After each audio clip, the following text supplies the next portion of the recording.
Hello and नमस्ते। आप सभी को स्वागत है BTTH2 की और एक नए एपिसोड में। वीडियो को अंत तक जरूर रखना क्योंकि आज एंसेंट रेमंड का फाइट यहाँ पे खत्म होने वाला है। वैसे पूरी तरह से खत्म है यह तो कह नहीं सकते, लेकिन वो लोग सब आने वाले हैं अभी ग्रेट फॉर्च्यून को लेने के लिए। तो बिना किसी देरी के चलिए शुरू करते हैं जहाँ से छोड़ा था। यह एपिसोड नंबर 45।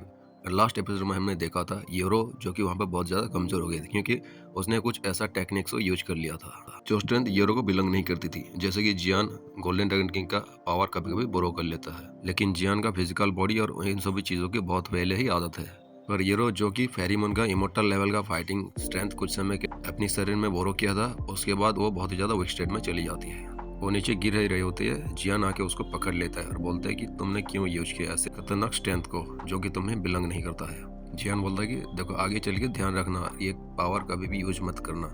वो यूरो के लेके एक साइड में रेस्टिंग प्लेस में जाता है और वहाँ पे उसको बैठा देता है।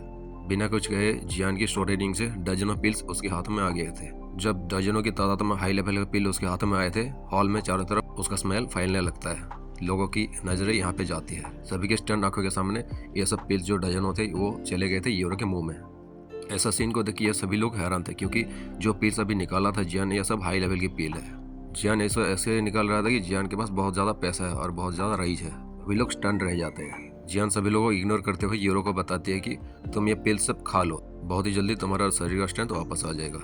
जियान भी ये बात अच्छे से समझता था कि यूरो जो अभी यहाँ पे एक स्ट्रेंथ को बोरो करके जो पावरफुल हमला किया था उस गार्डियन के ऊपर, उसके वजह से वो गार्डियन यहाँ पे पूरी तरह से खत्म हो चुका है। जियान को भी पूरी तरह से पता नहीं था कि इतनी आसानी से वो इस गार्डियन को हरा पाता।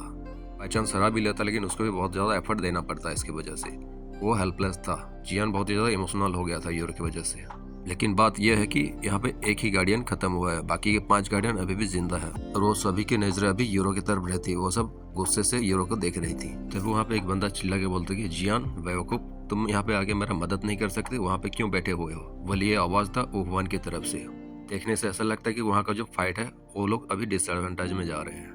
जियान भी समझ पाता था, भले मार्शल आर्ट बहुत ही ज्यादा रेयर है और बहुत ही ज्यादा पावरफुल हो, लेकिन फिर भी ओहवान यहाँ पे स्ट्रगल कर रहा था। हम सभी लोग जानते हैं कि ये गार्डियन लोग कितना ज्यादा पावरफुल है। अगर जियान यहाँ पे खुद जाके इनिशिएटिव नहीं लेता और उनका मदद नहीं करता है तो उनका जितना बहुत ही ज्यादा मुश्किल होने वाला है। जियान चारों तरफ एक नजर डालता है, सभी ग्रुप को देखता है कैसे फाइट कर रहे हैं। उसे पता चलता है कि यहाँ पे जितने भी ग्रुप फाइट कर रहे हैं सभी लोग डिसएडवांटेज में है। सिर्फ जियान के ग्रुप ही ऐसे हैं जो कि इस बंदे को हरा चुके हैं। वो ऐसा नहीं कि जो ग्रे गार्डियन जियान लोगों से लड़ रहा था वो इतना ज्यादा कमजोर था। बस बात ये थी कि जो यूरो का जो फॉरहेड पे जो सील रहता है वो बहुत ज्यादा पावरफुल था, जो कि उस गार्डियन से भी बहुत ज्यादा पावरफुल। इसी की वजह से जियान के ग्रुप अभी सही सलामत यहाँ पे बैठे हुए हैं। 5 प्लेसेस पे जो 5 ग्रुप रहते हैं सभी लोग डिसएडवांटेज में थे। यहाँ पे हमें बताया जाता है कि वो ग्रेट गार्डियन कैसे मरा था।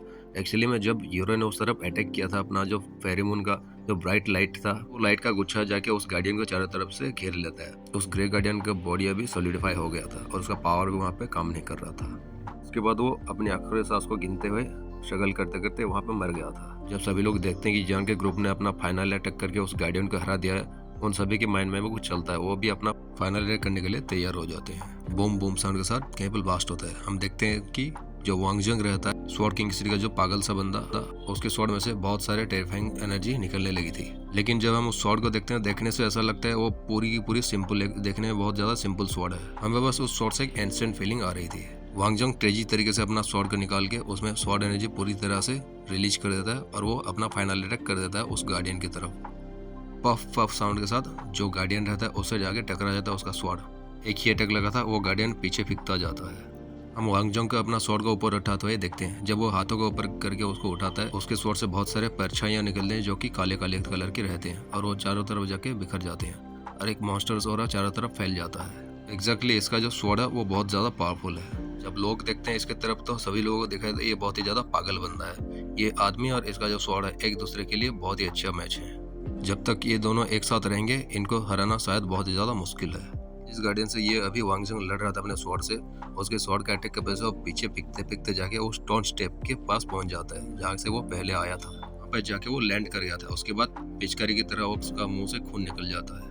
गार्डियन देखता है कि वो अभी यहाँ पे हार चुका है, ज्यादा एक्शन नहीं लेता और वहाँ पे वो वापस चला जाता उसी स्टोन टेप्स के पास। अगर वो यहाँ पे हार चुका है तो वो अपना हार मानता है।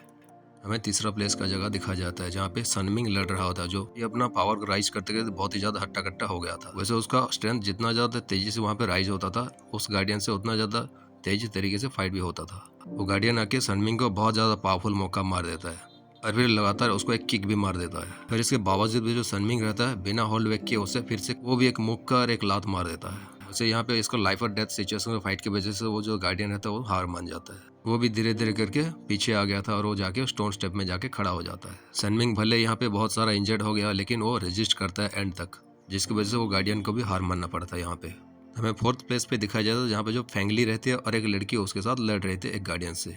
वो दोनों लड़कियां भी उस गार्डियन से बहुत ही अच्छी तरीके से उसके खिलाफ लड़ रहे थे वहाँ पे। लेकिन फेंगली को ये पता होता है कि ये जो 3 स्टार डूड गया पीक लेवल का जो गार्डियन है, इसको ऐसे ही फाइट करते करते इसको कभी हरा नहीं सकती ये लोग। और फेंगली जो है ये एक अल्केमिस्ट है, इसलिए उसका सोल पावर बहुत ज़्यादा पावरफुल है। भले वो दुकी में इतना ज़्यादा पावरफुल नहीं है, इसलिए वो फाइट को बहुत ज़्यादा डिले करता है। एक ऐसा समय आएगा, उसको ऐसा एक अपॉर्चुनिटी मिलेगा जिसके वजह से वो एक अच्छा सा पावरफुल सोल अटैक करके उसको हरा सकता है एक ही अटैक में। वो वक्त आ भी जाता है अभी, और वो अपना जो पावरफुल अटैक रहता है एम्परर लेवल सोल पावर के साथ एक अटैक को लॉन्च कर देता है, जिसके वजह से वो गार्डियन से जाके वो पफ साउंड के साथ एक सोल अटैक लगता है। वो गार्डियन वहाँ पे रेजिस्ट नहीं कर पाता और वो गार्डियन वहाँ पे हार मानते हैं। वो भी पीछे चला गया था अपने प्लेस पे, जो कि वो स्टोन स्टेप में रहता है। फोर्थ गार्डियन भी यहाँ पे फेल्ड हो चुका है। अभी चलिए देखते हैं फिफ्थ प्लेस में कैसा चल रहा है। पहले फिफ्थ प्लेस से होते हैं वो जो वुहान रहता है मार्शल आर्ट वाला बंदा, और दूसरा वाला जो रहता है वो लिविंग डेड डार्क एनर्जी के साथ। यहाँ पे वुहान और लिविंग डेड फाइट तो कर रहे थे साथ में, लेकिन जो लिविंग डेड रहता है अपने डार्क दुकी की वजह से वो वहाँ पे फेल हो जा रहा था। गार्डियन के पास था फायर एट्रीब्यूट का टेक्निक और वो लिविंग डेड के पास था एक डार्क टाइप का दुकी, जो कि इस फायर एट्रीब्यूट की दुकी से वो खुद सप्रेस हो जा रहा था। जब वुहान देखता है कि इससे काम नहीं चलेगा, वो अपना फाइनल अटैक करने वो भी तैयार हो जाता है। अपने शरीर से वो बहुत ही ज्यादा पावरफुल टेरिफाइंग और माइटी दुकी को निकालने लगता है और अटैक को बनाने लगता है। एक इंस्टेंट में वो अपना मार्शल आर्ट्स का एक अटैक वहाँ पे लॉन्च कर देता है। जो फिफ्थ गार्डियन रहता है उसको भी यहाँ पे इस मार्शल आर्ट के अटैक के सामने हार मानना पड़ा था। अभी हम देखते हैं लास्ट प्लेस में, जहाँ पे सैकड़ों लोग एक गार्डियन से लड़ रहे थे, लेकिन वक्त बीते जाने के समय ये जो गार्डियन का स्ट्रेंथ रहता है वो पूरी तरह से रिकवर हो गया था और वो एक हाफ स्टेप 4 स्टार डोडी के स्ट्रेंथ पे वो पहुंच चुका था। जिसन जैसे भी हो, यहाँ पे बहुत सारे ऐसे बंदे रहते हैं जो कि बहुत ज्यादा टैलेंटेड रहते हैं। जब वो सैकड़ों लोग एक साथ मिलकर उस गार्डियन पे अटैक कर देते थे, वो गार्डियन में थोड़ा सा पीछे चला जाता था और उसका स्ट्रेंथ थोड़ा सा थोड़ी देर के लिए डिक्रीज हो जाता था। जब सभी लोग देखते हैं कि सभी की यूनाइट स्ट्रेंथ की वजह से ये हारने वाला है, तो सब प्लानिंग करते हैं कि सब मिलके इसको हरा देंगे। एल्डर बाइसान जो कि अल्केमिस्ट एसोसिएशन के एक एल्डर थे, वो बोलते हैं कि देखो दोस्तों, अगर हम सब मिलके इसको एक ही साथ अटैक करते हैं तो ये हार जाएगा यहाँ पे। तब भी हमें वो मौका मिलेगा कि हम जाके द ग्रेट फॉर्च्यून को अचीव कर पाए, और इस गार्डियन को हराने के बाद ही हम लोग जाके वो जो इमोर्टल वाला फाइटिंग स्किल उसको भी ऑब्टेन कर सकते हैं। जब इन सैकड़ों एक्सपर्ट के कानों में ये बात गई थी बाइसान की, वो लोग भी थोड़ा सा रीजनेबल फील करने लगे थे, क्योंकि वो सब चारों तरफ देखते तो उन्हें पता चलता है जितने भी लोग यहाँ पर लड़ते हैं अपने अपने ग्रुप के साथ, वो अपने अपने टारगेट को पूरा कर चुके हैं और अपने अपने साइड के गार्डियन को भी हरा चुके हैं। सैकड़ों लोगों के मन में भी जोश भरा था, वो सभी चिल्लाते हुए उस गार्डियन की तरफ झपट्टा मार देते हैं। देखते देखते वो सैकड़ों लोग एक ड्रैगन की तरह उस गार्डियन की तरफ जाके अटैक कर दिए थे। इतना ज्यादा पावरफुल और इतना ज्यादा टेरिफाइंग अटैक को देख के वो जो गार्डियन रहता है उसका भी वहाँ पे डिफेंस टूट गया था। एक के बाद एक अटैक वहाँ पे जाके उस गार्डियन से टकराता है, बहुत ज्यादा टेरिफाइंग एनर्जी का ब्लास्ट होने लगता। हम कभी बूम बूम तो कभी स्विच साउंड सुन सकते हैं। कहीं से काला, कहीं से नीला, तो कहीं से लाल अटैक आ रहा था। एक तूफान की तरह उस गार्डियन में एक के बाद एक अटैक टकराता जाता है। वो भी कुछ स्टेप्स पीछे लेने लगा था। जब एक लास्ट अटैक उस गार्डियन से आके टकराता था, तब तक वो हार मान जाता है। फाइनली जो यहाँ पे फाइनल अटैक करके उसको हराया था, उसके बाद उस गार्डियन के पास जो फेरी लेवल का फाइटिंग टेक्निक था वो उसके पास चला जाता है। अभी यहाँ पे हमें पता चलता है जो पहले से 6 लाइट के क्लस्टर यहाँ पे घूम रहे थे, कुछ फाइटिंग स्किल्स थे, वो एक फेरी लेवल का फाइटिंग टेक्निक थे, वो इमोर्टल लेवल का फाइटिंग टेक्निक नहीं था। और इनकी बातों से हमें यह पता चलता है कि वो सब टेक्निक उन्हीं लोगों को मिला है जिन्होंने उसको हराया था, यानी जिस गार्डियन को जिस बंदे ने हराया उसी को ये टेक्निक मिल चुका है। वो 6 गार्डियन जाके वहीं पे खड़े हो जाते हैं जो पहले से वहाँ पे खड़े हुए थे। उन्हीं पत्थर के स्टेप में एक बुढ़ा खड़ा हुआ था जो पहले की इन गार्डियन लोगों को लीड कर रहा था। जब सभी गार्डियन उसके पास पहुंच गए थे, वो रूम में दिखता है हॉल के चारों तरफ। उसके बाद बोलता है कि अच्छा ही है, तुम सब लोग यहाँ पे असेसमेंट में पास हो गए।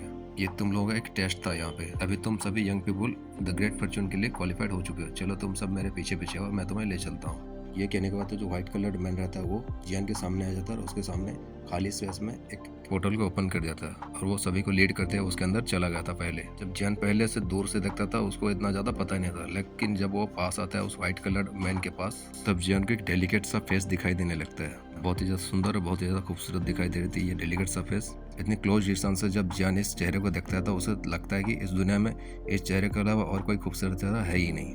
भले एक लड़की था या लड़का ये तो पता नहीं, लेकिन ये एक लड़की की तरह लगता है। वो भी अपने सभी ख्याल को दूर करते हुए वो भी उस फटल के अंदर चला जाता है। जब वो अंदर चला गया था वो चारों तरफ स्नीकली देख रहा था। व्हाइट ड्रेस पहना हुआ फिगर जियान को बोलता है कि अगर तुम इसके अंदर आ ही गए हो तो क्यों इस तरह चारों तरफ घूर रहे हो। हम बूम साउंड सुन सकते हैं। वहाँ पे जो स्पेस रहता है वो शटर हो गया था। अभी हमारे सामने एक बहुत ही ज्यादा खूबसूरत लड़की अफेयर होता है। उसके सर पे होता है एक बैम्बो का हैट और उसके दोनों पैरों में होता है एक एक ग्रीन कलर का लोटस।